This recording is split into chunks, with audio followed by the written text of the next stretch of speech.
자, 여러분, 저는 이제 2019년부터 부산 수업을 했습니다. 그리고 해운대고가 당연히 공부를 좀 한다는 건 알고 있었는데 저는 항상 준비가 안 돼 있으면 시작하지 않아요. 그래서 2019년에 들어왔을 때 제가 맡았던 반은 대치명인의 의치대반이었고 실적 되게 좋았고 첫 해부터 6월 마감되고 9월, 10월 이렇게 세 반이 마감이 됐어요. 근데 이제 그 다음 해가 코로나가 와가지고 5명 미만으로만 수업을 해야 되다 보니까 아예 망가졌는데 시장이 문제는 역시 제일 빨리 회복한 게 대치고 부산은 아직도 회복이 안 됐어요 지금. 그러다 보니까 대치에 실력 있고 좋은 선생님들이 내려오시질 않는 구조가 지금 반복되면서 아직도 그냥 제 느낌은 코로나에 머무르고 있다는 느낌이 들어. 그래서 뭔가 컨텐츠로 승부를 보고 강의력으로 승부를 보고 사고력으로 승부를 보는 게 아니라 관리력으로 자꾸 승부를 보게 되는데 바꿔 얘기하면 그만큼 실력이 떨어진다는 얘기고 바꿔 얘기하면 그만큼 중학생이나 초등학생이 머물러 있는 그 느낌이야. 결과가 뭐냐면 여러분, 결과가 모든 걸 얘기하거든. 결과는 안 좋아요. 보시면 알겠지만 여러분, 지금 여기에 녹색은 부산대고 부산 해운대고 이렇게까지 안 박힐 게 없는데 이렇게까지 박혀 있고 그 다음에 부산해고 유일하게 지금 이름 올려놨어요. 그러니까 물론 사실 그래 대치동에 다 해먹는 건 알겠어. 근데 왜 대구가 해먹고 있냐고. 그 다음에 상상고라든지 뭐 이런 거 들어와 있는 건 알겠어. 그런데 사실은 그거에 비해서 지금 부산 너무 힘 못 쓰는 거 보이잖아요. 첫 번째는. 그 다음에 부산해고도 마찬가지 15명. 물론 이제 부산 지역의 자사고가 워낙 없으니까 내가 그것도 알겠어. 근데 아무리 그렇다 하더라도 인구수 대비든 뭐 대비든 지금 너무 형편없는 거 보이실 거 아니야. 더군다나 일반고들도 지금 꽤나 이름을 많이 올려놓은 거 보이실 거 아니야. 그럼 나름대로 여기도 좀 학군이 형성되어 있는데 왜 그런 거냐. 아시는지 모르겠지만 부산이 입시 전국 꼴찌예요. 인천과 투탑이야. 인천 별명이 뭐니? 마계 인천이에요. 그럴 정도로 인천은요, 물론 이제 특정 지역명을 내가 비하하고 싶은 의도는 전혀 없으나 뭐 마계라는 이름을 내가 붙인 것도 아니고 그냥 그거는 밈이잖아. 그 정도로 인천에 비해 봤을 때 부산이 공부를 못한다는 거는 어떤 이유냐. 제가 그게 궁금해가지고 사실은 2019년부터 분석을 계속했고 저 아니면 이거 아무도 못해요 사실은. 자, 그래서 이제 해낸 결과인데 지금 이제 빨간색 두 학교가 되게 특이한 학교들이야. 역시 입시 실적은 제일 좋죠. 결론 이겁니다. 여러분 학교 특징은 뭐냐. 첫 시험부터 고3 학생들도 터질 수밖에 없는 문제를 빡 하고 내고 징징거리든 찡찡거리든 전학 안 갈 거면 그냥 해가지고 버틴 애들 3년 뒤에 대학 가라 이거야. 근데 문제는 너무나 재밌게도 작년 여러분 선배들이 미달났고 얘네들이 역대급으로 공부를 못한다고 개쌍욕을 먹었는데 지금 이 시기에 얘네가 엄청나게 폼이 올라와 있어요. 작년 기준으로 V레고 1등, 부산해고 2등, 해운대고 3등이었는데 이제는 압도적인 1등이야. 자, 왜 그렇게 됐냐? 다시 한번 얘기할게요. 여러분 학교는 노하우를 갖고 있어. 그게 두 가지야. 첫 번째, 결국 내가 몇 차례 누차 얘기하는 건데 암기력이 아니라 사고력으로 변별된다. 바꿔 얘기하면 결국에는 수능형으로 간다야. 두 번째, 첫 시험부터 어렵게 낸다야. 그럼 두 가지 적응한 애들은 상위 10% 1등을 받아서 수시를 가시든 아니면 1등급 받아서 정시로 가시든 둘 중 하나 선택이라고. 자, 그리고 하나 더 얘기할게요. 벌써 이제 내신의 많은 부분이 정리가 됐어. 내신의 4분의 1이 정리가 됐어. 자, 나는 이 정도면 그래도 내신으로 대학을 갈 수 있을 것 같다. 손 한번 들어보세요. 나는 내신으로 갈 확률이 없는 것 같다. 손 한번 들어보세요. 번쩍 들어, 번쩍. 손 내리시고. 이게 해운대고의 현실이에요. 왜? 상위 10% 10명 중 1명 내신으로 갈까 말까요? 자, 그러면 나머지는 결국에는 너희가 150명이니까 15명만 의대를 간다는 건데 도대체 여기 나와 있는 숫자 54명은 어디서 만들어진 거냐? 재수 3수생인데 나는 이거를 현역으로 만드는 미션을 갖고 있다는 거야. 다시 한번 얘기한다. 성적은 오르게 되어 있어요. 같이 하시면. 그래서 어느새 내신도 어느새 수능도 올라 있으실 거고 참 안타깝게도 여러분 지금 선배들 보니까 꽤나 열심히 했는데 니네 선배는 상위 4%까지 1등급, 11%까지 2등급, 그 다음 3등급이잖아. 문제가 뭐냐면 2등급, 3등급이 0.6점 차이에 다 몰려있어요, 지금. 그래서 1점 차이로 얘가 3점이었나? 3점 차이인가 1점 차이로 1등급하고 3등급 컷이 몰려있어요, 지금. 무슨 일인지 알겠어? 그러니까 그런 학교이기 때문에 사실 내신 올인해서 내신 점수 맞으면 참 좋은 학교지만 쉽지가 않다는 거야. 근데 현실적으로 여러분은 2등급 정도만 하셔도 정시로 대학 가시는데 아무 지장이 없는 학교야. 2등급이어도 얼마냐? 한 상위 한 30% 되니? 너희가? 맞아? 그럼 봐봐. 상위 30%면 얼마야? 45명이잖아. 그럼 봐. 상위 30% 45명이면 의대를 가는 학교잖아요, 지금. 물론 재수생까지 포함이지만 저랑 같이 하시면은 현역대 만들어 드리겠다고. 다른 과목도 알아서 하시고. 두 번째는 분석은 워낙 잘 돼 있습니다. 잘 따라오시면 되겠고. 자, 이제 저 잠깐 오세요. 지금 282P부터 여러 가지가 바뀌는 첫 번째는 서술형 강화 출제된다는 건 아실 거야. 그래서 우리 이제 해고 1학년 특강인데 해고 1학년 방학 특강의 목표는 크게 두 가지입니다. 자, 첫 번째 목표는 사고력 향상이고 얘는 사실은 2학년 대비를 하는 건데 시간 여력이 없으면 안 하셔도 돼. 자, 이건 그래서 토요일 오전 10시부터 1시까지고 이건 무료로 열어드릴 테니까 하지만 올지 말지는 딱 정해서 와. 올 거면은 100% 참석이고 안 올 거면 0%예요. 자, 그래서 100% 참석할 학생만 무료로 열어드렸고 두 번째는 이제 2학기 내신 대비인데요. 지금 화법과 언어잖아. 도대체 이거 가지고 변별을 어떻게 하실까? 이제 알았어요. 자, 일단은 뭐냐? 화법에서 의외로 변별이 될 거라는 거. 알겠니? 자, 그럼 화법은 이제 올해 고2, 3 기준으로는 화법과 작문 과목이죠. 그런데 은근히 얘가요. 첫 번째, 정보량이 터지고요. 은근히 얘가요. 변별력이 있어요. 자, 이거를 제가 2주 완성 과정으로 생각을 하고 있습니다. 그리고 여기는 4주 완성 과정으로 생각을 하고 있어요. 그래서 한 6주 정도 하면 아마 개학 좀 해가지고 정리가 한번 되실 거야. 그리고 6주 정도 하고 나면 이제 그 다음부터는 내신 진도 나갈 거니까 내신 진도 맞춰서 한 바퀴 더 돌려드릴 거야. 됐니 여기까지? 자, 그런데 미리 얘기할게. 얘가 상당히 쉬워. 그래서 제가 얘를 좀 병행을 했으면 좋겠다는 거예요. 그리고 여러분 학교에서 고2 때 점수를 만들려면 뭔가 이게 꾸준한 뭔가가 있어야 돼. 그래서 여기서 일단은 지금 제가 독서를 확실하게 만들어 드릴 테니까 이거는 이제 내신 들어가서 바쁠 때 아니면 그냥 참석해서 들으세요. 내신 기간에는 어쩔 수 없지만. 알겠니? 자, 하나 더 얘기할게. 자, 2반은 내신 기간에 클리닉반으로 바뀔 건데 자, 제가 이제 여러분을 한 번만 부르다 보니까 생긴 문제가 첫 번째는 공부량이 부족하고요. 두 번째는 공부 상태 점검이 안 되는 문제가 생겼어. 자, 하나 물어보자. 평일날 부르는 게 학교 자료를 가져올 확률이 크니 주말에 그냥 이렇게 부르는 게 편하니. 그런데 지금 제가 점검을 해보면요. 지금 매우 안타까운 일 중에 하나인데 이거 얘들아. 당연히 내신은 학교 선생님 필기와 제 역할 두 가지인데 지금 내가 입안에서 지금 느끼는 한계 중에 하나는 학교 필기를 안 해온다는 거. 남학생들이다 보니까. 자, 학교 필기 나는 충실히 하는 중이다. 손 번쩍 들어요. 자, 제발 가지고 다니고 오시고 자, 하셨으면 가지고 와야 돼. 제가 그럼 만들어 드릴게요. 제발.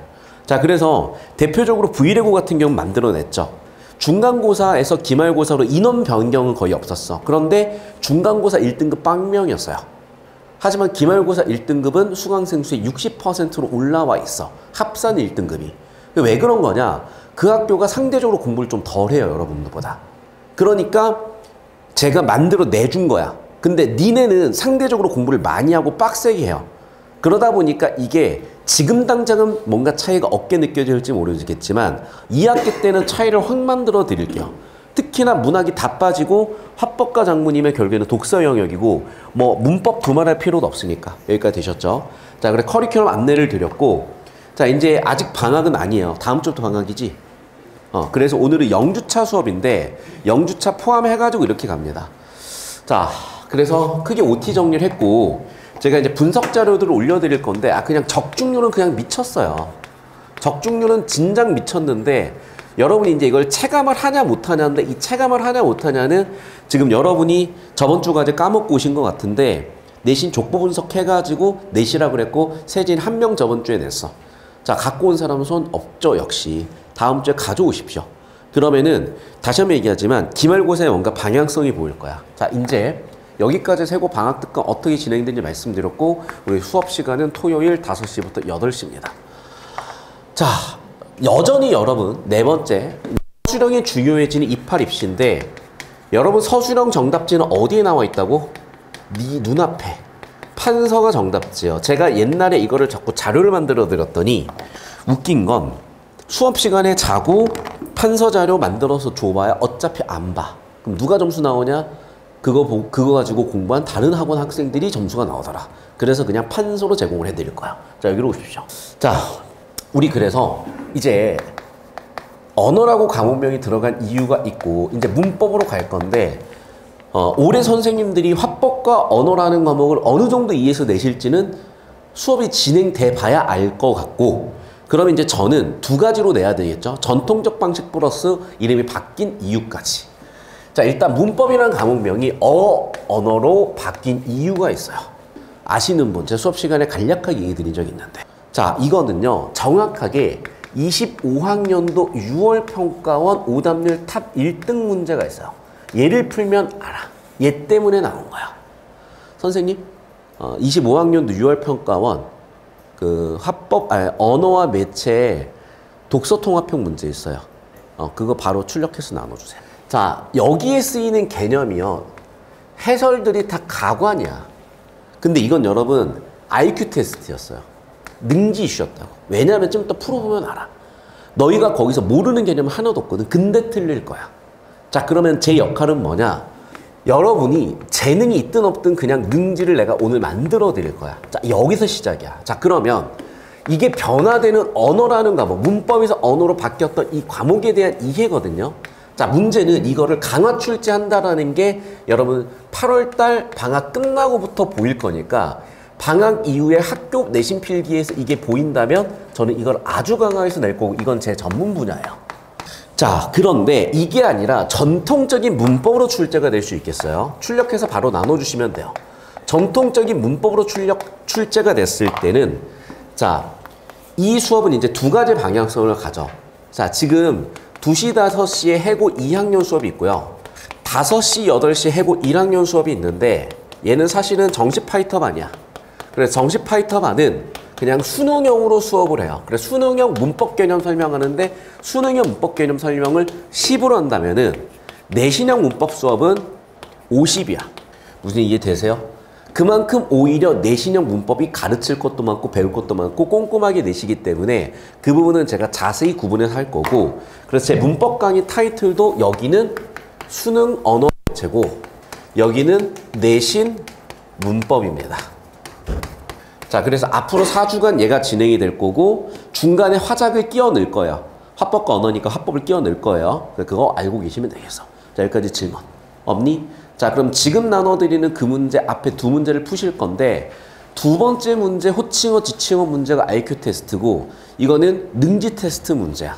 최선을 다해서 여러분의 능지가, 재능이 어떠한지 확인하시고, 자, 틀리셨을 때는 좌절 낙담하지 마시고 수업 듣고, 아, 저렇게 하면 되는구나, 저렇게 하면 의대 가는구나, 길을 정확하게 보여드릴 테니까 그냥 푸십시오. 자, 영상 잠깐 끊습니다. 사실 이 직업이 되게 특이한 직업이죠. 비를 맞춰야 되는 직업도 맞는데, 사실 비를 맞추면요 끝이 안 좋아요. 왜냐면 결국엔 입시 실적 안 나오면 그 강사 실력 없는 거거든. 자, 여러분이 지금 뭐 내신에서 1등급을 만들지는 못한 것 같긴 해. 근데 여러분은 대학은 의대를 갈 것 같아요. 왜냐면 지금 이제 어쨌든 여러분 학교는 3분의 1 안에 들면 되잖아요. 50명 안에 들면 되잖아. 50명 안에 들 수 있는 레벨은 보여요. 자, 여러분 지금 2번과 5번 중에 헷갈리셨으면은 1등급이고, 그거를 뚫어내고 5번으로 가셨으면은 일단은 재능은 오케이야. 근데 문제는 그 재능이라는 게 갈고 닦지 않으면 의미가 없고, 반대로 난 재능이 없나? 아니요. 여러분 100 끼시면 돼요. 그럼 그냥 재능충하고 똑같아져. 잘 봐. 이 문제를 풀어나가는 핵심 개념은 뭐냐면 지칭어와 호칭어야. 맞니? 자, 여러분 그냥 단어 뜻 그대로 보자, 얘들아. 지칭은 지시하는 거니 부르는 거니? 지시지. 그러니까 지칭이라는 거는 지시하는 것이고, 지시는 가리킴이죠. 가리킨다는, 야, 저기라고 가리키는 거야. 근데 호칭은 뭐야? 호격조사. 호가 뭐니? 부르는 거야. 끝났네. 잘 봐. 우리가 기본적으로, 자, 언어라고 과목명이 바뀐 이유가 있어요. 원래는 어법이었어. 어법은 뭐야? 어휘의 용례에 대한 법칙이야. 그래서 학문이 처음에 초기 단계에서는 어법이라고 했어요. 그래서 실제로 30년 전 수능에서는 어휘, 어법 문제가 있었어. 자, 그런데 이제 문법이라는 과목명을 썼죠. 자, 문법은 뭐야? 문장 수준에서의 의미 법칙이야. 이해되니? 예를 들면 여러분이 영어에 as의 용례에 대해서 본다면 사전 3장이야. 이건 어법이야. 그런데 신텍스 구조, 주어가 오고 동사가 오고 뭐가 온다. 이런 게 문법이야. 근데 여러분, 문법만 가지고 의미가 완결되지가 않아요. 담화까지 와줘야 돼. 자, 우리는 언어를 왜 쓰지? 의사소통하기 위해서, 즉 의미를 전달하고 주고받기 위해서야. 근데 담화는 의사소통에서의 의미 단위예요. 자, 원래 담화는 니네가 중2 때 배우셨어야 돼. 중2 때 담화를 교과서에서 뭐라고 가르치냐면 발화의 연속체라고 가르쳐요. 자, 그럼 발화가 뭔지 나와야 되는데 발화는 뭐냐면 문장이 구어로 실현된 거야. 그 문장이 구어로 실현되는 건 정신 나간 사람들 아니면 전부 다 뭐야? 대화 상황인 거야. 결국에는 뭐냐? 담화는 의사소통이 의미다니 의사소통 상황, 대화 상황이야. 그러면 담화의 4요소를 보면 방금 내가 설명하는 게 정리가 되는데 첫 번째 요소는 화자예요. 화자는 몇 번째 인칭이죠? 첫 번째 인칭이죠. 자, 두 번째 요소는 청자예요. 왜? 의사소통 상황이고 대화 상황이니까. 2인칭이지. 그리고 3번은 뭐냐? 전한 언어라고 해서 전언. 4번은 뭐냐? 상황, 맥락. 이게 담화의 4요소야. 여기까지 되셨어? 자, 그러면 이 풀었던 문제는 의문 단어냐, 단어 단어냐, 형태소 단어냐, 문장 단어냐, 담화 단어냐. 담화 단어이죠. 왜? 의사소통 상황을 분석해놨으니까. 그러니까 여러분 머릿속에서는 딱 카테고라이징이 돼야죠. 이게 미분인지 적분인지 수열인지 판단하시는 것처럼. 판단을 해보니까 이거 담화 문제네. 담화 문제니까 담화의 4요소 1인칭, 2인칭, 전언, 언어 맥락인데 호칭어, 지칭어 뭐 하고 있어? 1인칭인지 2인칭인지 하나 더 얘기할게. 1인칭, 2인칭이 있으면 하나 더 뭐가 들어와야 돼요? 그렇지. 경우의 수 끝이야. 1인칭, 2인칭이 들어왔으면 3인칭이 들어오셔야지. 그러면 여러분, 저는 정보를 분류한 거예요. 1인칭과 2인칭은 바꿔 얘기하면 무슨 참여자? 대화 참여자야. 대화 참여자 집합이 여기야. 얘는 대화 참여자의 여집합이야. 자, 정보를 분류하라고 한 거야. 정수냐 정수가 아니냐. 됐니? 대화 참여자냐 대화 참여자가 아니냐. 끝났네. 잘 봐 여러분. 지칭어가 3인칭일까 호칭어가 3인칭일까. 자 봐. 호칭은 불렀지. 누구야? 라고 불렀지. 자 봐. 우리 대화 중인데 창밖에 가는 사람은 1인칭이야 2인칭이야 3인칭이야. 3인칭이야. 근데 창밖에 가는 사람한테 누구야? 라고 부르는 순간 몇 인칭 돼버려? 2인칭이죠. 호칭어는 그럼 몇 인칭이어야 돼? 몇 인칭? 그래 2인칭이라고요. 왜? 부르는 순간 얘는 청자가 돼버린다니까. 됐어? 그럼 지칭은 가리킨 데서 끝났어. 대화 참여를 했어 안 했어? 안 했지. 여기 3인칭이에요. 이거를 못해서 다 터진 거야. 근데 이거를 애들아 가르친 적이 없어. 지칭어, 호칭어가 몇 인칭인지 가르치는 사람은 진짜 내 모든 걸 다 걸 수 있어. 모든 걸 다 걸고 얘기할게. 그 누구도 가르친 적이 없어. 그런데 해설에서는 그렇게 가르쳐. 그러니까 장난질이지. 자, 무슨 얘기야? 능지 이슈가 돼버린 거야. 그런데 나는 낼 줄 알았어요. 어떻게?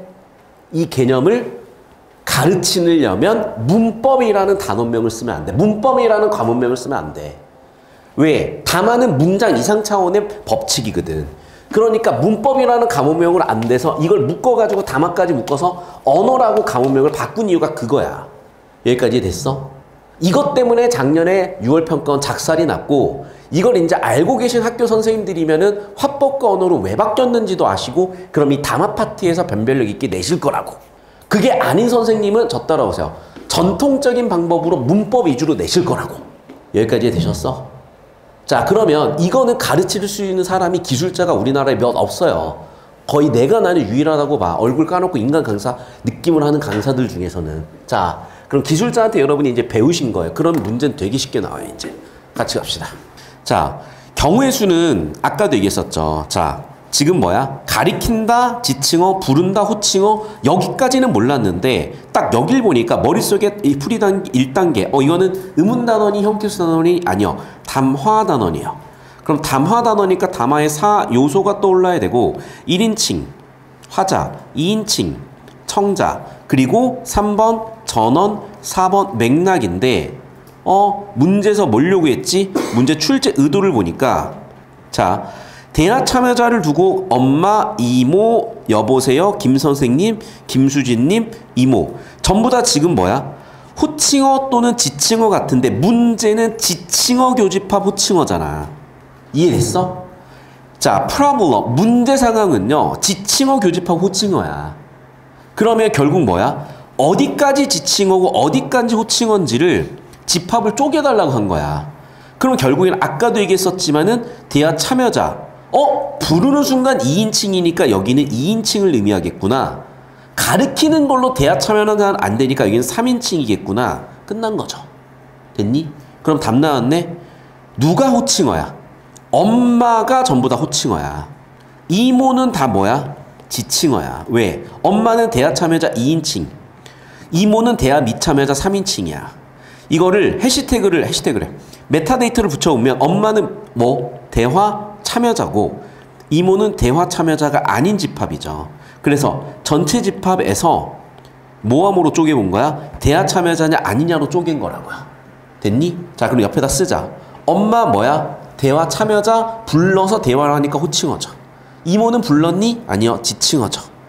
여보세요 라고 듣고 있는 아내한테 얘기했네, 호칭어죠. 이모, 김선생님 사생활도 생각하셔야죠, 지칭어죠. 김수진님 본인 엄마 지칭하는 걸 호칭어죠. 이모님 지칭어죠. 됐니? 여기까지? 이해되셨어요? 그러니까 2인칭이나 3인칭이 가지고 분류가 되는 거라. 그러니까 이게 얘들아 나한테 들으면 되게 쉬워. 그러니까 니네가 지금 뭐냐면 이거야. 수학 킬러 문제 있죠. 되게 어렵잖아. 근데 쉽게 풀어줬어. 그럼 그 사람 실력이 좋은 거라 생각을 해야 되는데 니네는 별게 없네 하고 넘겨버린다고. 자, 그럼 봐. 정답은 2번, 5번 둘 중 하나야. 근데 니네가 왜 2번이 맞는지 틀린지까지 모르더라고요. 자, 이거는 되게 쉬운 문법 개념이야. 풀어봐. 그러니까 2번이 틀린 이유를 써야 돼.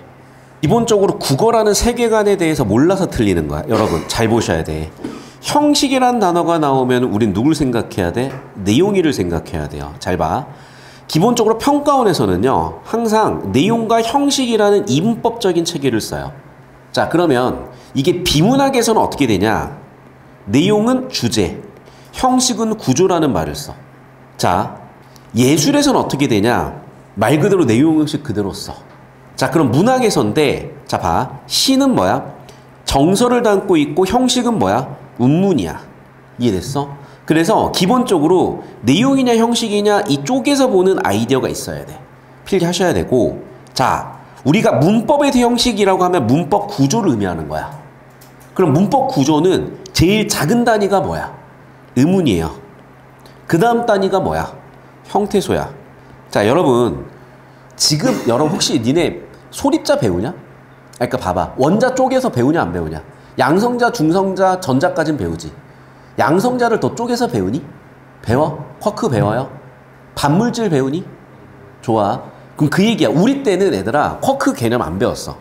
그리고 반물질 개념을 이제 니네 10년 뒤나 20년 뒤, 30년 뒤에 배울 거야. 양자역학 배우니? 안 배우니? 이제 앞으로 배울 가능성이 있겠죠. 자, 그 얘기야 얘들아. 그러면 쪼개본 거야. 그럼 어디까지 가냐면 플랑크 단위까지 가요. 그러니까 우주의 최소 단위는 플랑크 상수 또는 플랑크 단위라고 하는 거야. 그러면 자, 문법에서 최소 단위는 의문이야. 그 다음은 형태소고, 그 다음은 단어고, 그 다음은 문장이고, 그 다음은 담화야. 이게 의미 단위들이야. 됐니? 그럼 봐라. 의문은 뭐니? 의미를 구분하는 최소 단위야. 형태소는 의미를 갖는, 즉 의미를 형성하는 최소 단위야. 단어는 의미를 전달할 수 있는 최소 단위야. 문장은 의미를 완결할 수 있는 최소 단위야. 담화는 의미를 소통하는 단위야. 여기까지 됐어? 자, 그럼 잘 봐. 자, 우리가 형식이라고 하면 이런 구조를 의미한다니까요. 그러면 형식이라고 하면 이 구조에서 뭐가 다른지를 보셔야 되는데, 잘 봐. 자, 어라는 거는 구야, 절이야, 단어야. 단어지. 그럼 여러분, 단어의 구조는 어떻게 배우셨냐면 중학교 때 배우셨어야 되는데 이렇게 배우셨어요. 단일어와 뭐로? 복합어로. 복합어는 다시 두 종류야. 어근 플러스 어근 무슨 어? 합성어. 어근 플러스 접사어 파생어. 머릿속에 이 개념이 떠올랐어야 된다니까. 됐어? 왜? 형식이잖아. 형식은 구조를 물어본 거야. 끝났네. 자, 봅시다. 그래서. 자, 니은은 나와 마로도 활용이 된대요. 나와 마 봅시다. 이모, 그 다음에 이모, 님. 뭐가 달라? 님이 붙었네? 님은 뭐야? 님은 뭐야? 어? 네. 여태까지 설명해 줬는데 딴소리 하고 있어. 뭐야? 어? 님. 접사. 접사니까 무슨 어? 파생어. 이해됐어? 잘 봐, 얘들아. 자, 나는 뭐야? 어근 하나니까 단일어야. 반은 뭐야? 합성어인데 합성어래. 얘는 복합어인데 복합서에서 뭐야? 파생어라고. 왜? 님은 접사인데 님이 접사인 건 니네 머릿속에 없더라도 어디에 있어? 여기 있잖아. 여러분, 앞에 짝대기 붙어 있으면 얘는 혼자 있겠어? 붙는다는 의미겠어? 붙는다는 의미라고. 이걸 안 가르쳐도 아는 애들은 재능충이야. 그런데 가르쳐서 아는 애들이 더 잘할 때가 많아요. 알겠니? 됐어? 그러면 봐. 같은 형식이야, 다른 형식이야? 하나는 단위로고 하나는 복합어인데 당연히 같은 형식이 아니라 다른 형식이죠. 그래서 이번에 틀린 거라고. 됐니? 자, 그럼 정리합니다. 자, 가는 호칭어 맞니? 엄마니까 맞죠. 마는 엄마를 김수진 님이라고 불렀으니까 호칭어죠. 대하 참여자잖아. 자, 3번 봐, 얘들아. 자, 내가 아까 얘기했었지. 뭐 잡아야 돼? 1인칭이나 2인칭이나 잡으셨으면 3번, 4번 다만 맥락 잡으셔야 되지. 자, 맥락이 뭐야? 상황이야. 지금 공식적이야, 격식적이야, 아니면 가족끼리 사적이야. 사적이죠. 격식이야, 비격식적이야. 비격식적이죠. 자, 그 다음에 자, 나가 지칭어라고 맞죠? 그런데 라도 지칭어야? 지칭어야. 호칭어라 쓴 거 틀렸죠? 정답은 그럼 5번 나오시겠죠. 됐어? 그러니까 2번, 5번 중에 헷갈릴 수 있는데 2번 어떻게 넘어갔어야 돼? 접사, 단어 개념으로 넘어가셨어야 돼. 여기까지 해서 풀리는 문제였어. 그러니까 이거는 상당히 능지 이슈 문제야. 이때 만점자가 기억이 안 난다. 243명인가 그랬을 거예요. 찍어서도 맞췄겠지. 근데 이게 오답률 1등이었어요. 그럼 무슨 얘기야? 전국에 이거를 생피지컬로 풀어낸 애들이 물론 200명보다 많을 거야. 하지만 어쨌든 시간도 없는데 여기까지 해낸 애들은 재능충이란 얘기고, 자, 여러분은 이 재능충의 사고 회로를 따라가실 수 있게 제가 설계를 했으니까 따라오시면 돼. 여기까지 됐니? 자, 이쪽으로 올게요, 이제. 근데 재밌는 건 이 문제를 풀어내는 재능에 비해서 여러분이 지금 보니까 기초 개념이 안 되어 있네. 왜냐하면 의문 문제를 다 틀리고 있네. 그러니까 지금 내가 알았어요. 보니까 지금 내 수업에 남아있는 애들이 상당히 능지가 좋은 애들이 남아있는 것 같아. 그런데 뭔가 재능충들이고 능지로 자꾸 하다 보니까 기본적인 암기나 이게 부실해서 뭔가 사고가 난 것 같은데, 오케이, 2학기 때는 그게 아예 변별이 안 될 거야.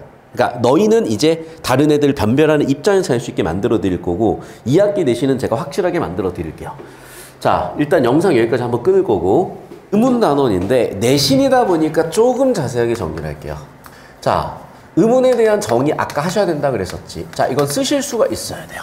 두 번째, 의문이 나오면 항상 뭐가 나오냐? 국어는 정의가 나오면 종류가 나옵니다. 세 번째는 어떤 현상이 나와요. 자, 그럼 의문의 종류는 크게 두 가지야. 뭐가 있어? 분절 의문이 있고, 그 다음에 비분절 의문이 있어요. 자, 분절 의문은 간단하게는 자음과 모음이야. 비분절 의문은 뭐니? 억양, 장단, 강약 이런 거죠. 따로 떼서 보여줄 수가 없는 것들이에요. 자, 그런데 하나 더 볼게. 분절 의문의 다른 이름이 뭐야? 언어적 요소예요. 비분절 의문의 다른 이름이 뭐야? 과거에는 half, 절반의 언어적 요소라고 해서 반언어적 요소라고 했는데 이게 헷갈리죠, 그러면. 그래서 요즘은 반언어란 표현 대신에 준언어적 표현이라고 씁니다. 자, 그러면 언어가 아닌 애들도 있겠죠. 비언어. 비언어적 요소는 뭐니? 이런 거. 몸집, 손집 같은 것들이요. 됐니? 이게 원래 화작 개념이었거든? 근데 지금 화법과 언어를 묶었기 때문에 얘는 개념으로 나올 거예요. 그래서 언어적, 준언어적, 비언어적 요소 구분하시고 때때로 준언어를 반언어라고 할 수도 있겠더라. 여기까지 되셨습니까? 자, 그 다음에 우리는 변동의 현상을 보실 거야. 자, 그런데 문제는 이게 내신이잖아요. 그러다 보니까 안타깝게도 저는 그렇게 가르치시고 수능에서도 그렇게 가르치진 않지만 여러분은 자음표를 쓰고 외우셔야 돼. 근데 자음표를 쓰고 외우는 건 여러분같이 능지가 좋으신 분들한테는 고역이야. 그러니까 최대한 여러분 입장에 설명드리면 우리는 지금 일단은 뭐 해? 소리를 내봐야 되겠지. 자, 봐봐. 음은 뭐라고? 의미를 구분하는 최소 단위야. 자, 그러면 의미를 구분하는 최소 단위에 그, 느, 가, 고가 있고 나, 아이가 있죠. 그러면 기역과 니은 가지고 의미 구분을 했잖아. 그럼 기역과 니은은 어떻게? 발음 가지고 구분을 하잖아. 자, 그럼 이 발음의 구분을 이제 시작을 해야 될 건데 우리가 발음을 한다, 좀 어려운 말로 음을 만든다, 조음이라고 하죠. 자, 그러면 그 조음 기간을 단면으로 봤을 때 X축이 있고 Y축이 있을 거야. 됐니, 여기까지? Y축은 뭐야? 혀의 위치야. 혀가 딱 붙어 있으면 소리가 지나갈 공간이 없고 조금 떼주기 시작하면 소리가 지나갈 공간, 마찰할 수 있는 공간 등등이 생기는 거예요. 됐니, 여기까지? 자, 그러면 이제 순서대로 적으시는 거예요. 자, 그러면 여기 기준으로 잡읍시다. 자, 자음표 나는 쓸 수 있다, 손. 쓸 수 있다, 손. 쓰세요. 자, 영상 끊습니다. 생각하시면 돼요. 그러면 소리를 내는데 여기 기준으로 잡아주세요.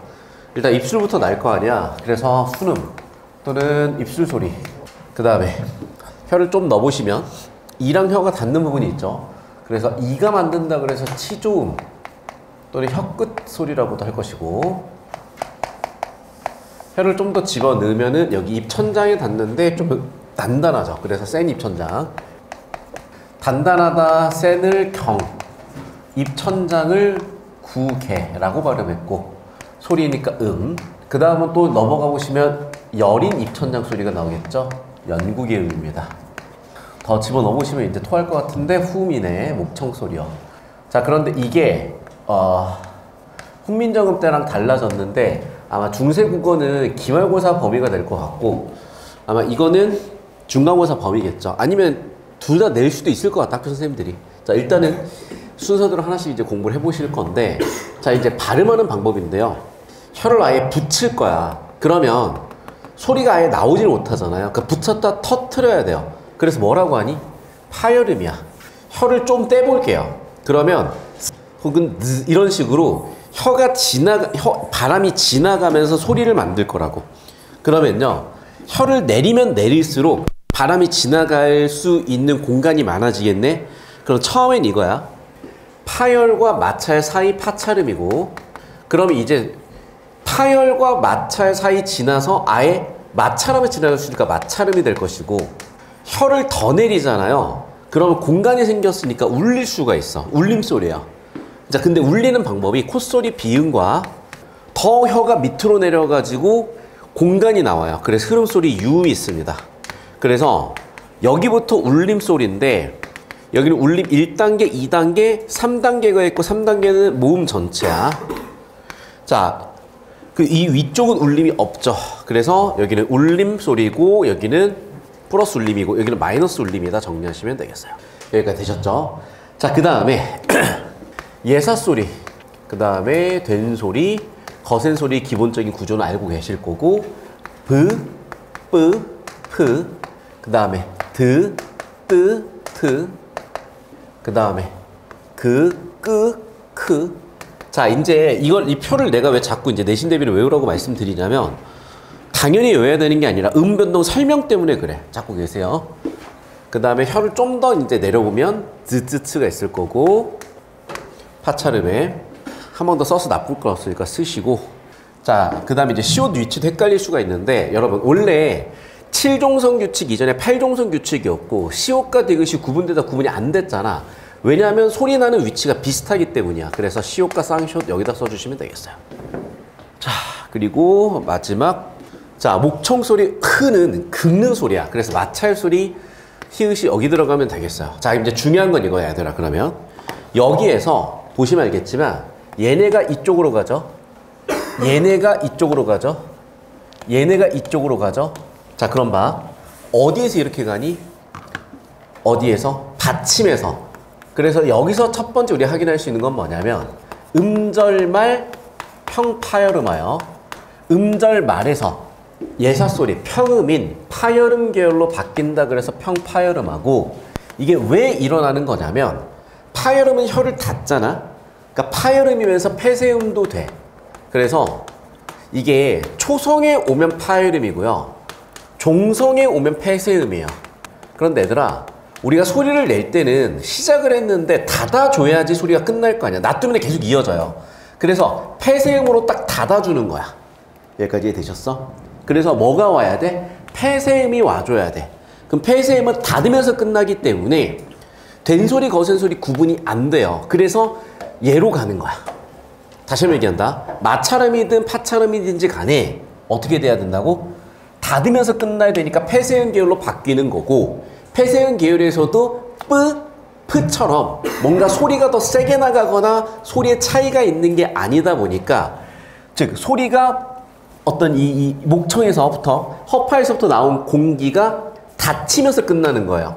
그러면 닫혀야 되는데 뭔가 세게 닫히거나 거세게 닫히는 게 아니라 그냥 예사소리 형태로 닫히게 돼. 그래서 평폐쇄음화 또는 평파열음화라고 하는 거고, 뭐로 바뀐다? 이렇게 세 가지로 바뀌고, 됐니? 나머지 애들을 잘 생각해보자.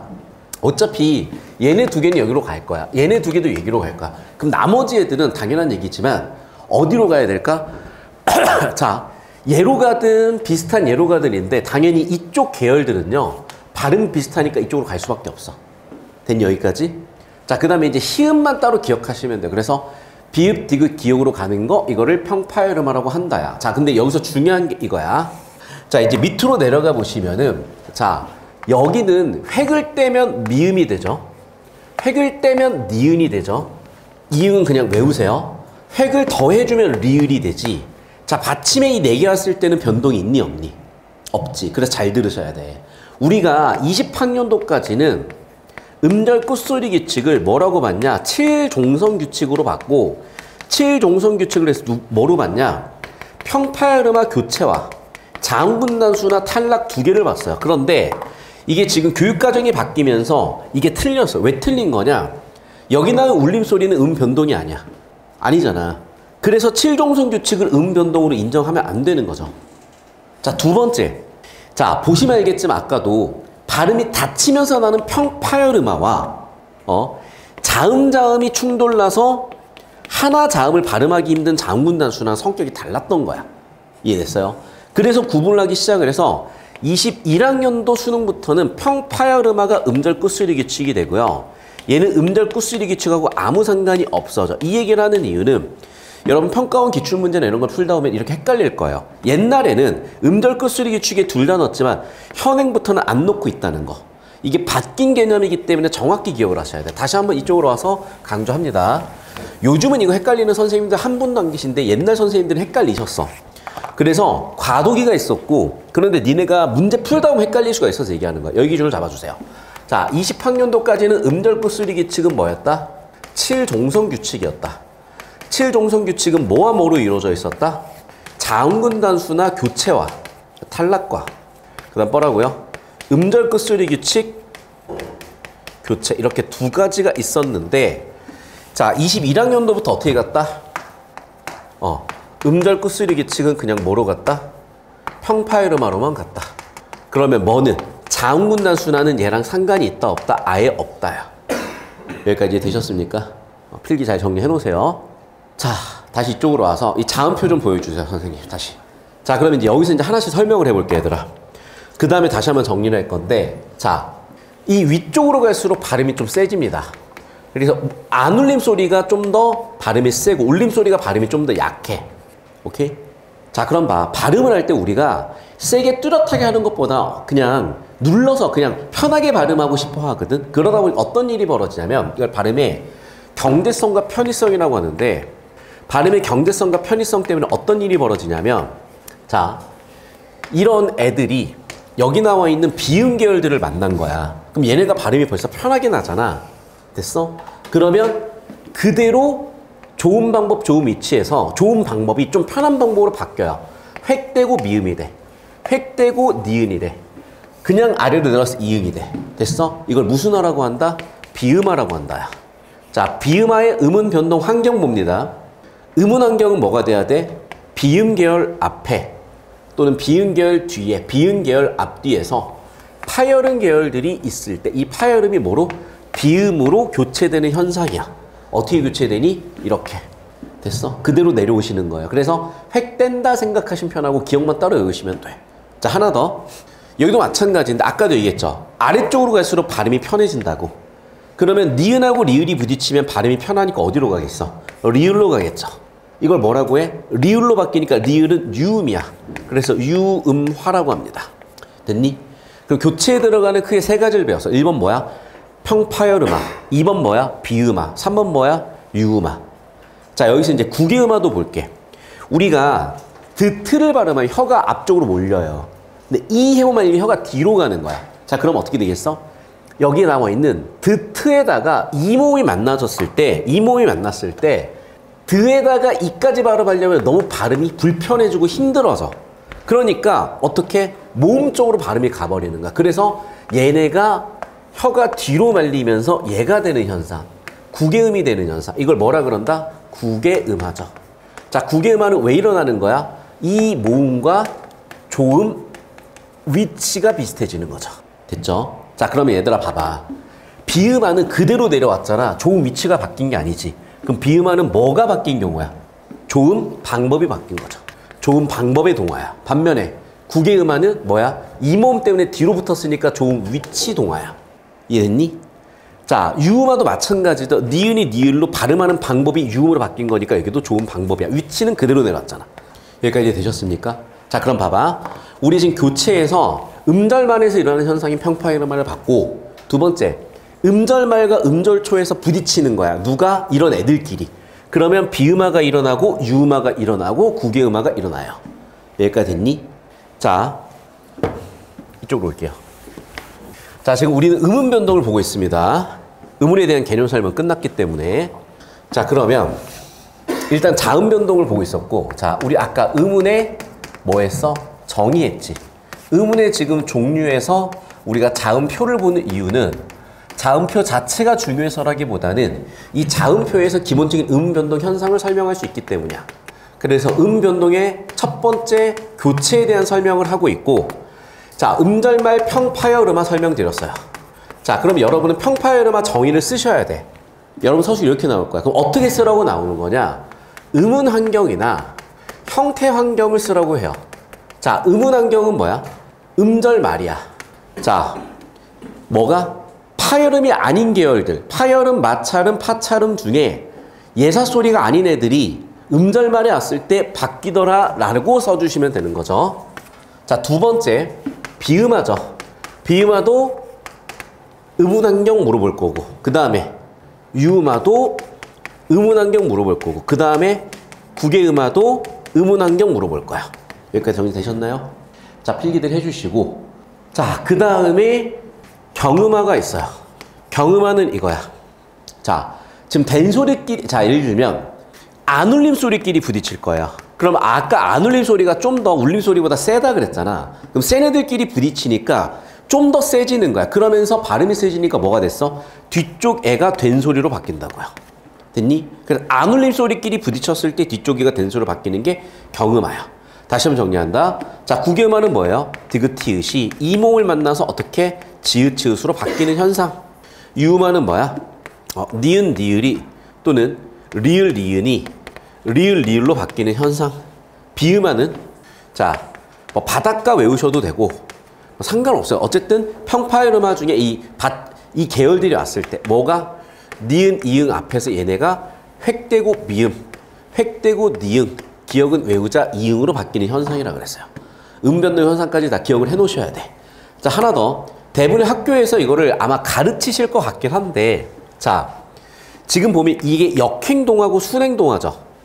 이거를 수의적이다 아니면 자동적이다 이렇게 또 구분해 설명하시는 선생님들이 일부 계실 수가 있는데, 이걸 학교 내신 들어가서 설명을 할 거고, 뭐 그 전에 문제풀이 할 때 뭔가 필요하다고 하면 제가 여기서 자세히 좀 설명을 드릴게. 그래서 교체는 일단 이 정도만 딱 정리하시면 돼요. 그 예외적으로 뭐가 있냐? 아까도 얘기했지만 유음화나 비음화에서 리을이 니음으로 비음화되는 경우도 있어요. 그리고 지금 보면 알겠지만 니을, 리을 순서 또는 리을, 니은 순서 이렇게 순서가 이 순서냐 이 순서냐도 있어. 자, 그 부분은 내신에서 요즘 점점 없어지는 추세거든. 근데 이 지역 기준으로는 반반이라서 설명을 한번 하긴 할게요. 차차. 국외음화도 아까 설명드렸고. 자, 그러면 이제 요즘의 트렌드는 이거야. 이거는 조음 위치의 동화야, 조음 방법의 동화야. 조음 방법의 동화죠. 유음화도 좋은 방법의 동화죠. 국외음화는 좋은 위치 동화야. 왜냐하면 혀 위치에 따라 갔으니까. 경음화는 좋은 방법이야, 좋은 위치야. 얘는 아예 동화가 아니죠. 됐어? 그래서 여기 나와 있는 이 세 개는 뭐냐? 동화예요. 동화는 뭐야? 비슷해지는 거야. 근데 얘는 비슷해지는 건 아니야. 됐죠? 자, 하나 더 간다. 동화인데 순서 영향도 받아. 이쪽 순서면은 순행동화. 반대로 이렇게 영향을 주면 역행동화야. 그래서 동화의 종류는 1번 순행동화, 2번 역행동화, 서로 영향을 주고받는 상호동화 세 가지가 있고, 여기에 추가적으로 좋은 방법의 동화, 그 다음에 좋은 위치의 동화, 이렇게 5가지 동화를 또 추가로 물어보실 수도 있어. 자, 교체는 이렇게 5개가 나오고요. 동화도 저렇게 5개입니다. 구분 정리하셔서 원리까지 이해하셔야 되고 음변동 환경까지 기억을 하시면 돼. 자, 여기까지 왔니? 자, 필기 쭉 하시고 영상 잠깐 끊습니다. 필기하세요. 준비를 하셔야 돼. 그 다음에 세 번째, 이게 화법과 언어로 과목명이 바뀌었기 때문에 화법 개념에서 있었던 언어적 요소, 준언어적 요소, 비언어적 요소까지 정의 다 쓰셔야 됩니다. 이거 다 서술형이야, 얘들아. 그 다음에 교체, 탈락, 축약, 첨가인데, 자, 이제 교체부터 다시 한번 설명을 하면, 교체 1번, 음절말 평파열음화. 자, 그럼 평파열음화를 정의하실 수가 있어야 되겠고, 두 번째, 뭐가 있다고요? 비음화, 음음변동 환경까지 설명할 수 있어야 되겠고, 유음화 설명할 수 있어야 되겠고, 국외음화, 경음화 설명할 수 있어야 돼. 자, 그 다음에 이제 교체 몇 개 더 있어요. 그게 뭐가 있냐? 두음법칙이요. 자, 두음법칙은 한자어, 초성에 리을이나 니은이 왔을 때 이게 니은이나 이응으로 바뀌는 현상을 의미한다 그랬었고, 좀 더 자세히 설명할게요. 그 다음에 모음 교체가 있어요. 그게 반모음 교체야.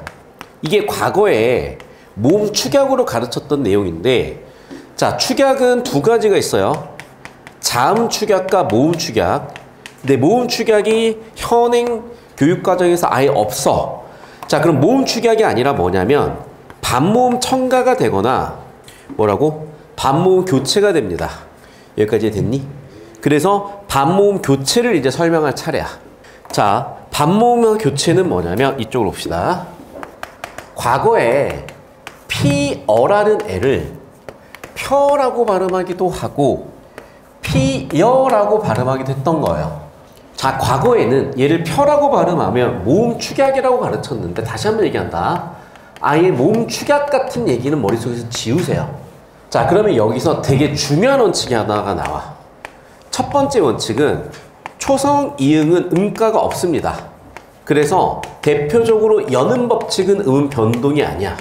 두 번째 중요한 부분인데, 이중 모음은 음운의 개수를 2개로 칩니다.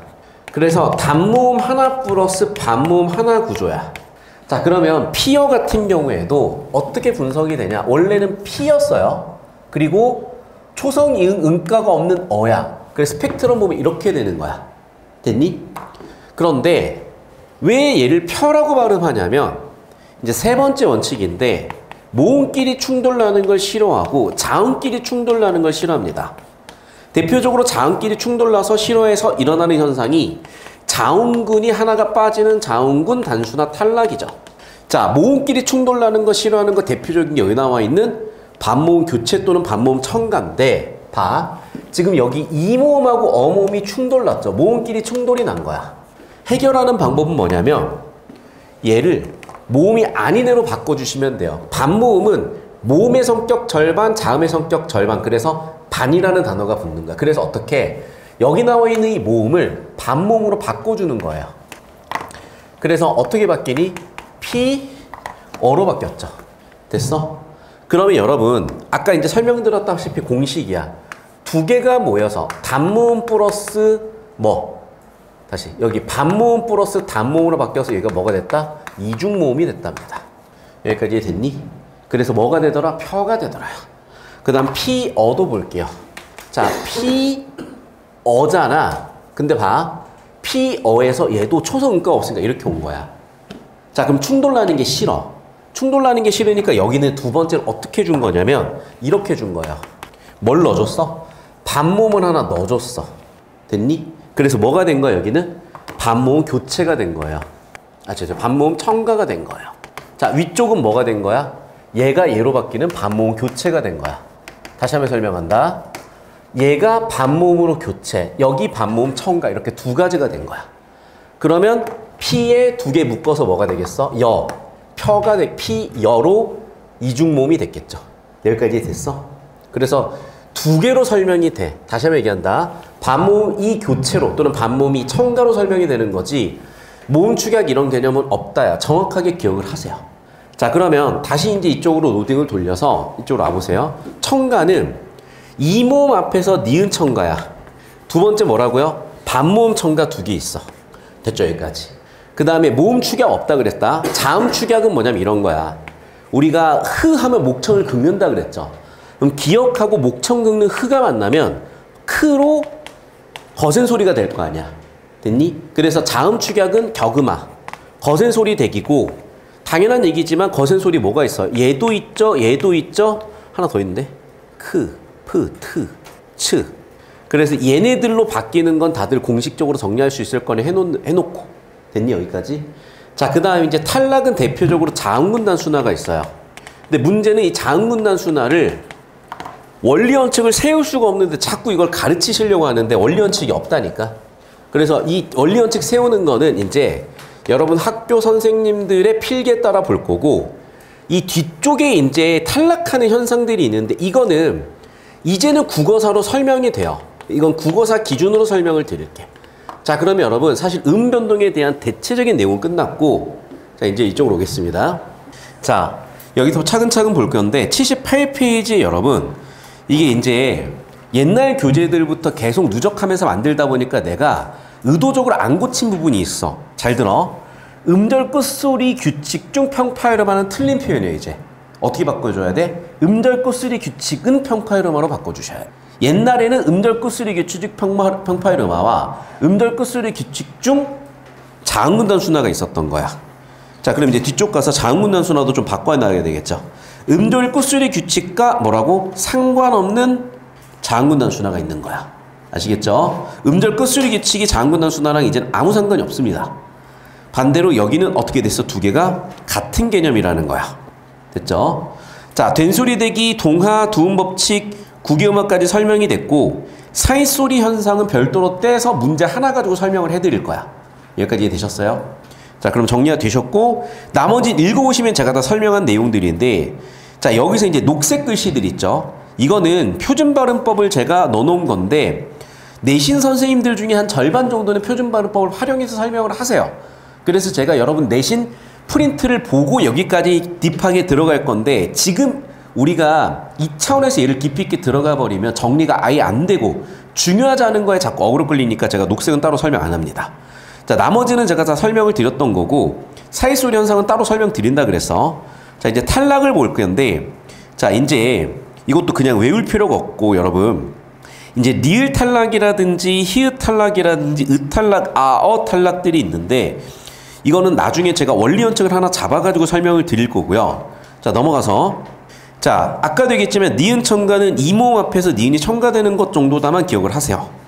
그 다음에 반모음 첨가라는 개념 제가 아까 설명한 거 있으니까 추가해 놓으시면 되겠고 모음 축약은 아예 없는 개념이라 그랬다. 자음 축약이야. 자, 그리고 자음 축약은 아까 제가 설명했던 내용 가지고 설명이 끝났어. 여기까지 되셨니?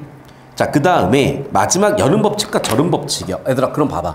진짜 별 내용이 없는 것 같지? 아니야. 잘 들어야 돼. 여기 녹색을 얹혀서 배워야 되는데 녹색은 시험 범위, 내신 시험 범위 바뀐 경우가 많아요. 그래서 학교 프린트 들어가면 그때 제가 자세히 설명해 드리고 중간중간 언급은 해드릴 거고 잠깐 저 따라오십시오. 자, 이쪽으로 와. 자, 이제 연음 법칙이라는 애가 있고요. 절음 법칙이라는 애가 있어요. 기본적으로 연음 법칙은 음은 변동이 아니야. 여기는 음은 변동이야. 자, 그럼 어떤 차이가 있는 거냐면 연음 법칙은 여러분 아까도 얘기했지. 자, 초성, 이응, 음가가 없잖아. 초성, 이응, 음가가 없기 때문에 그래서 벌어지는 일인데 예를 들면 우리가 꽃을 있다고 할 때 우린 발음 어떻게 하죠? 음파 스펙트럼 만들면 이렇게 돼요. 됐니? 그래서 뭐로 발음하는 거야? 꽃을로 발음하는 거야. 자, 그럼 왜 이런 연음이 일어나는 거야? 원래 이 자리에 비어 있으니까. 그러면 그 어떤 교체, 탈락, 축약, 첨가 그 4개 중에 하나도 해당되지 않잖아. 그 얘는 변동이 아닌 거. 이게 연음이야. 된 여기까지. 그런데 절음 법칙은 뭐냐면 이런 거야. 꽃 위라는 말이 있을 때 얘를 음파 스펙트럼 분석해보면 꽃 쉼표 위가 돼요. 이해됐어?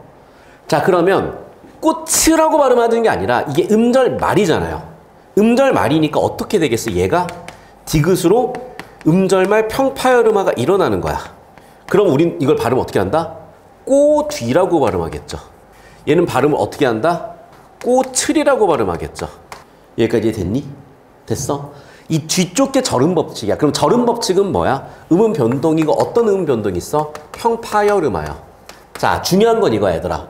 왜 그러면 절음 법칙과 연음 법칙에 차이가 생겼는데 이거는 언어 일반을 아셔야 돼요.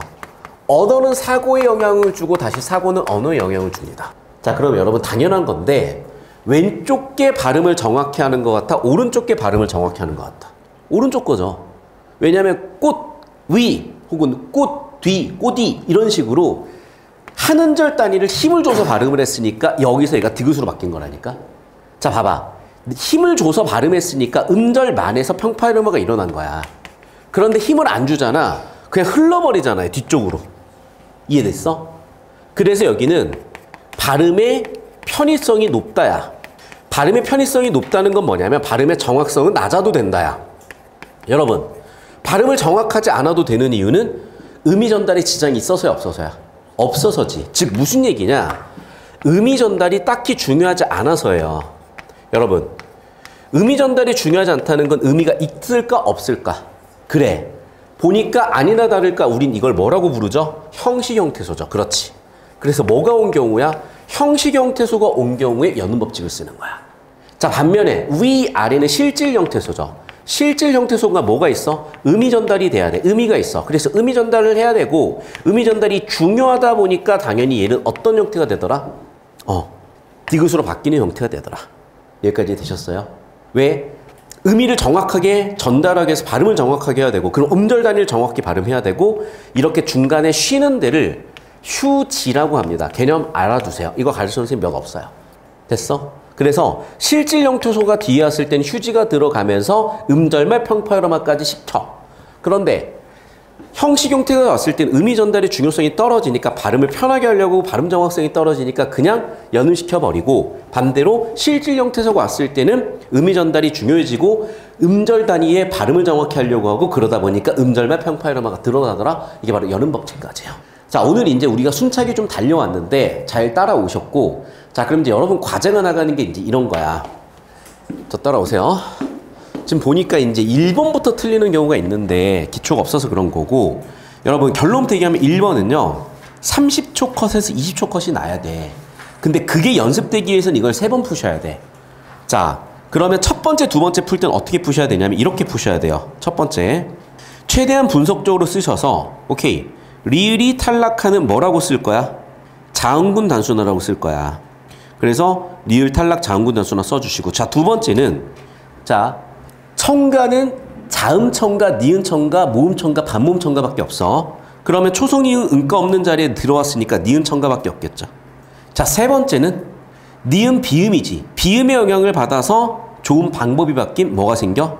비음화가 생겼지. 자, 이렇게 써주시라고 얘들아. 이렇게 셋 다 써줘. 흥릴, 달른, 발야구. 자, 하나씩. 히읗 탈락이죠. 자음군 단순합니다. 자, 두 번째. 자, 니은이 뭐로 바뀌었어요? 니을로 바뀌었지? 그러면 리을 플러스 니은. 리을, 리을 뭐가 되는 거야? 유마 순행동하고 이걸 자동적 변동이라고 합니다. 자동적 변동에 대립되는 개념은 수위적 변동이야. 수위적 변동은 100% 일어나는 변동이 아닐 때예요. 여기까지 됐어? 자, 세 번째 이제 필기합니다. 발야구. 여기서 필기 얘들아. 자, 발야구. 이렇게 될 거예요. 자, 그럼 봐. 왜 그러면 초성 음가가 없지? 뭐가 첨가돼서 니은 첨가죠. 그래서 첫 번째는 니은 첨가야. 자, 두 번째는 리을, 리을, 유마야. 여기까지 됐어? 이게 분석이 되면 다 꼬는데 지장은 없을 건데 문제를 이렇게 쓰고 있으면 실전할 시간이 부족하겠죠. 근데 실력을 기르기 위해서 이걸 다 하셔야 돼. 그래서 여러분 여기 나와 있는 예시를 다 이렇게 분석해 오는 게 과제야.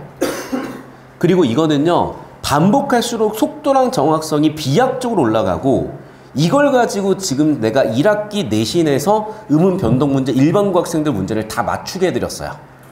알겠어? 여러분도 똑같이 이거 연습하실 거야. 자, 근데 잘 들어. 이 다음 스텝까지 설명을 할게. 자, 이거를요 2회 이상의 음변동이 일어나는지 보려면 이 풀이 과정을 다 써야 되거나 이 풀이 과정을 암산해야 되지. 시간이 오래 걸리겠지? 그래서 저는 거시적으로 딱 봤더니 2번이 눈에 너무 띄어요. 왜냐면 얘들아, 첨가는 반모음 첨가나 니은 첨가밖에 없어. 되게 특수한 케이스야. 근데 니은 첨가는 초성 이응, 응가 없는 애들한테 들어오는 거니까 너무 명확하게 확 보이는데, 니은 첨가 자체가 되게 특수한 경우니까 공통적으로 일어나기가 쉽지가 않아요. 그러면 빠른 시간에 판단할 수 있는 한눈에 보이는 게 난 2번 선지였고, 따갔더니 아니구나, 정답 2번이는 끝이구나, 30초 컷, 20초 컷 이 느낌까지 가시는 거야. 그러니까 자, 첫 번째는 여러분이 이게 자유자재로 되셔야 돼. 그 다음이 두 번째 단계로 속도 단축, 시간 단축이야. 알겠어, 여기까지? 자, 그래서 정리들 하셨으면 좋겠고, 됐니? 자, 두 번째는 이거다. 자, 이거는 제가 우리나라 이제 문법교육 최고 권위자가 현행은 아마 서울대 구본관 교수님이실 거고, 이거 그대로 수능 출제됐을 때 모 국문과 교수님께서 오답 이의제기 하셔서 구본관 교수님께서 이거 수업 시간에 가져와서 오답 이의제기 해설을 해주셨어요. 운 좋았죠? 그 수업을 들었으니까 저는 서울대 다닐 때. 자, 질문이 이거야 얘들아. 자, 1번을 꽃인을요 지읒 더하기 히읗 축약으로 설명할 수도 있고요, 지읒이 디귿으로 바뀌어. 그러면 꽃흰에서 꽃흰이 되죠. 그 다음에 디귿 더하기 히읗 티읕으로 바뀌는 꽃흰이 되죠. 그 다음에 티읕 더하기 이모음이 구개음으로 돼서 치읒으로 바뀌는 꽃친이 되죠. 자, 기억 설명이 맞니 니은 설명이 맞니? 1번 판단하시고요, 2번 판단의 근거를 서술하시오. 서술형 평가. 이분들입니다. 시작할 건데 잘 들어. 힌트는 쌤 이게 90 몇 페이지 있지? 96페이지 있었나? 잘 모르시죠? 아니 그냥 쌤 일 보세요. 93페이지 12번 문제 보세요. 이게 힌트야. 그러니까 아까 내가 설명했던 여는 법칙이 힌트야. 됐어? 그래서 자, 12번 문제를 이미 풀어보셨으니까 여기서 힌트를 얻으셔가지고 둘 중에 뭐가 맞는지 서술하세요. 꽃친 같은 경우도 볼게요. 자, 기본형이 뭐니? 꽃다야. 여기에 꽃, 희, 단데. 이 희는 뭐죠? 사동피동 접미사잖아. 얘들아, 접사는 뭐지? 형식형태소죠. 자, 그럼 봐 여러분, 형식형태소가 뒤에 왔으면 얘죠. 그러면 발음이 어떻게 난다고? 음파 스펙트럼이 그냥 연달아서 나면서 뭉개져요. 뒤쪽에 뭐가 와야? 실질 형태소가 와야 발음을 정확하게 끊어준다고. 이해됐어? 자, 그럼 봐. 여기서 얘를, 자, 이렇게 휴지가 와야 얘가 디귿으로 발음이 난다니까요. 디귿으로 발음이 난다고. 그럼 휴지가 오려면 어떤 경우가 왔어야 돼? 뒤쪽에 얘가 실질 형태소여야 됐다고요. 얘가 실질 형태소였어야 된다고. 그런데 얘는 실질 형태소가 아니라 뭐였다고? 형식 형태소잖아. 형식 형태소니까 얘가 발음이 그냥 연달아 나는 거예요. 그러면 지읒하고 히읗이 뭉개지니까 치읒이 되겠지. 이해됐니? 설명은 뭐야 그러면? 이렇게 서술해 주시면 되죠. 희가 사동피동 접미사이므로 형식 형태소이다. 따라서 휴지가 없으므로 음절말 평파열 음화가 아닌 축약이 자음 축약 현상이 발생한다. 됐니? 거기까지 적어두십시오. 원리 이해하셨으면. 자, 그래서 세 번째 문제는 공부를 제대로 했을수록 1번이 했었어야 되고, 어쨌든 정답 5번은 어렵지 않게 고르셨을 텐데 어쨌든 변동은 쓰실 수 있어야 되니까 정리하시고, 자, 그 다음에 2번하고 4번을 틀리는 건 이것 때문에 틀려 얘들아. 자, 얘들아, 너희가 자꾸 기억 더하기 기억을 쌍기억이라고 하시면 안 돼요. 이거는 초등학교 때 했던 거야. 근데 자꾸 이렇게 가.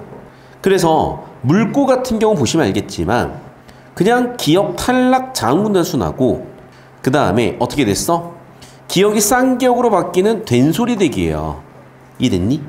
자, 그럼 봐라. 탈락이 일어나야 되는데 교체 축약이라 그랬으니까 된소리 대기는 교체지만 축약 같은 건 없잖아요. 맞죠? 그 다음에 여기도 마찬가지인데 리을 봐. 지금 긁고는 여러분 뭐야? 기억 탈락 자음군 단순화야. 그 다음에 뒤쪽에 있는 쌍기역은 뭐야? 된소리 대기라니까. 그럼 두 가지예요. 자음군 단순화 탈락이고 된소리 대기 교체. 여기까지 이해됐어? 그러니까 니을은 축약 같은 게 없어. 근데 왜 애들이 니을을 축약이라고 하니? 기억 더하기 기억이 쌍기역이 되는 게 축약이다 같은 생각을 하는 애들이 있어서 그래. 아시겠어? 자, 근데 문제 푸는 데는 지장 없으셨을 건데 잘 들어. 여러분 속도가 안 붙는 이유는 아까 제가 얘기했던 이걸 안 하셔서야. 이걸 하는 순간 속도 정확성이 비약적으로 바뀌어요. 그러니까 사실은 변동은 이것만 30개 정도 2번 정도 하시면 끝나 그냥. 그래서 오늘 해오시면 돼. 됐어? 그래서 오늘 과제는 그거 변동 다 써오시는 거고요. 두 번째 과제는 쌤 얘네가 어디까지 받았지? 너희 시험 범위가 아마 내 생각에 중간고사 범위가 못해도 여기까지는 나올 거예요. 그래서 다마 국어사인데 그냥 풀어온 느낌에 다 풀어와라. 알겠어요? 자, 못 풀겠으면 최소한 어디까지? 문장 문법 요소까지는 풀어. 가급적이면 다 풀어오셔. 되셨죠? 자, 우리가 얘들아 생각보다 시간이 얼마 안 남아있어. 지금 벌써 이제 한 번을 썼잖아요. 그럼 사실은 의문 설명은 끝난 건데 다시 한번 얘기한다. 내신 들어가면 더 자세히 한 번 더 정리할 거야. 근데 그거는 학교 선생님 필기에 따라서 기본기가 돼 있는 상태에서 복습 정리야. 그래서 의문은 다 풀어오셔서 모르는 거 위주로 수업을 해드릴 건데 문제풀이 전체 해설 영상이 따로 있으니까 그것도 챙겨드리긴 하겠지만 가급적 다 풀어서 질문하시고 나머지 풀어오셔가지고 다음 주에 질문 받겠습니다. 자, 고생들 하셨고 오늘은 조금 일찍 끝내드리겠습니다. 자, 그리고 잠깐 저 따라오세요. 왜 이제 조금 일찍 끝내드렸냐면 지금 오전 수업 들어오는 친구들이 있어서 그랬어. 자, 오전 수업 안 들어온 친구들은 동일한 진도와 동일한 과제, 동일한 자료를 제공해 드릴게. 그래서 오전 수업 안 들어왔던 친구들 중에 아, 나는 공부하기 싫다 그럼 안 가져가도 돼. 근데 나는 필요하다 그러면은 선생님 챙겨주세요. 그리고 지금 해고 단톡이 따로 없잖아. 고1 전체 단톡에다가 독서, 보충 수업 이렇게 해가지고 올려주세요. 자, 영상은 여기까지입니다.